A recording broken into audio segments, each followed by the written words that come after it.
وہ ایک فقیر بادشاہ کے دربار میں جا نکلا نا، تو کہا کہ بادشاہ یہ تخت و تاج کیا ہوتے ہیں، اس کی کوئی قیمت نہیں ہے۔ تو بادشاہ ہنس کے کہنے لگا اس فقیر کو باہر نکالو، اسے کیا پتا ہے کہ تخت و تاج کیا ہوتے ہیں، اس کی لذت کیا ہوتی ہے۔ جب خدام کھڑے ہوتے ہیں، استقبال کر رہے ہوتے ہیں، جب تخت پہ بیٹھے اور ساری رعایا نیچے بیٹھی ہوتی ہے، اس نے کہا نکالو فقیر کو، اس کو کیا پتا۔ بادشاہ ایک دن شکار کرنے گیا تو وہاں اس کا گھوڑا جو ہے وہ سرکش ہو گیا اور ایسی جگہ پہ لے گیا کہ جہاں نہ پانی تھا اور نہ کوئی اور چیز۔ بادشاہ وہاں ہانپ رہا ہے کہ وہی فقیر مشکیزہ ڈالے ہوئے گزرا اور آواز دے رہا ہے پانی لے لو، پانی لے لو۔ بادشاہ کی تو موت واقع ہونے والی تھی، آخری ہچکیاں تھی، تو اس نے آواز دی پانی۔ تو اس فقیر نے کہا کہ ہاں تمہارے پاس ہے کوئی قیمت پانی دینے کی؟ اس نے کہا میں بادشاہ ہوں اس ملک کا۔ اس نے کہا ہوتے ہوگے، مجھے غرض نہیں ہے، میں تو بیچتا ہوں۔ اس نے کہا بابا میں بادشاہ ہوں، جو مانگو گے میں دوں گا، مجھے پانی دو، میں مر رہا ہوں۔ اس فقیر نے کہا آدھی حکومت لگے گی؟ اس نے کہا آدھی لے لینا، مجھے پانی تو دو، کیونکہ مر گیا تو ساری جائے گی۔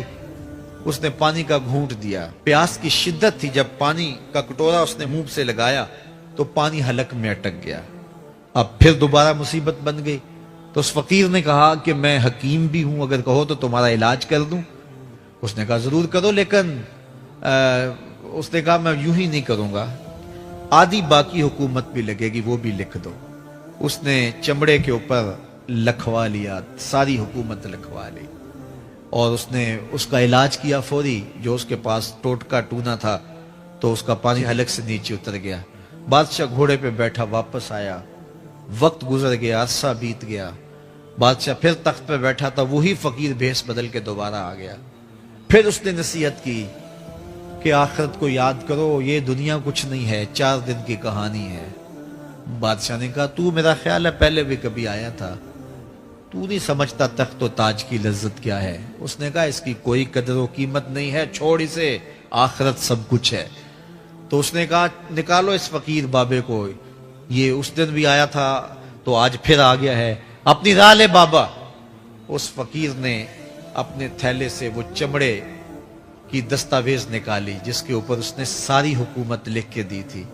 اس نے کہا بادشاہ یہ ہے تیری حکومت کی قیمت، صرف 2 گھونٹ پانی، جس پر تو نازاں ہے، جس پر تجھے فخر ہے، تو قبل اس سے سورج مغرب سے طلوع ہو جائے، توبہ کا دروازہ بند ہو جائے، سانسیں اٹک کے حلق تک آ جائیں، اور ہماری زندگی کا دفتر سمیٹ دیا جائے، اور پھر پچھتائیں ہائے جو چند لمحے ضائع کیے، ہائے جو زندگی برباد کی وہ کیوں برباد کی۔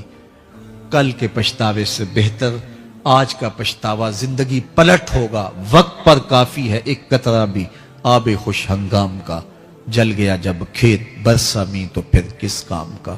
آئیے میں اور آپ اپنی زندگی کو مالک کی چوکھٹ پہ، مالک کی دہلیز پہ لے جائیں، اس کے حضور سچی توبہ کریں، رجوع لائیں، اپنے گناہوں سے معافی مانگیں، وہ کریم ایک آنسو سے سارے گناہ معاف کر دے گا۔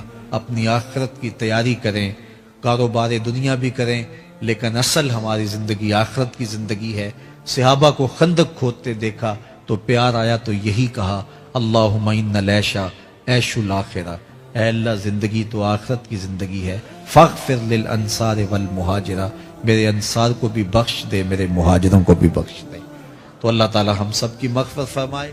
ایک مخلوق وہ ہے کہ جو خواہشات کے سائے میں جیتی ہے، پروان چڑھتی ہے، بڑھتی ہے، وہ بہائم ہیں، اور ایک مخلوق وہ ہے کہ جن کی تسبیح، ذکر، سجدہ اور قیام ہی غذا ہے، اور یہ تیسری مخلوق حضرت انسان ہے کہ اب یہ اس دوراہے پہ کھڑی ہے، چاہے لڑک کے ادھر چلی جائے، چاہے پرواز کرے تو فرشتوں سے بھی آگے گزر جائے۔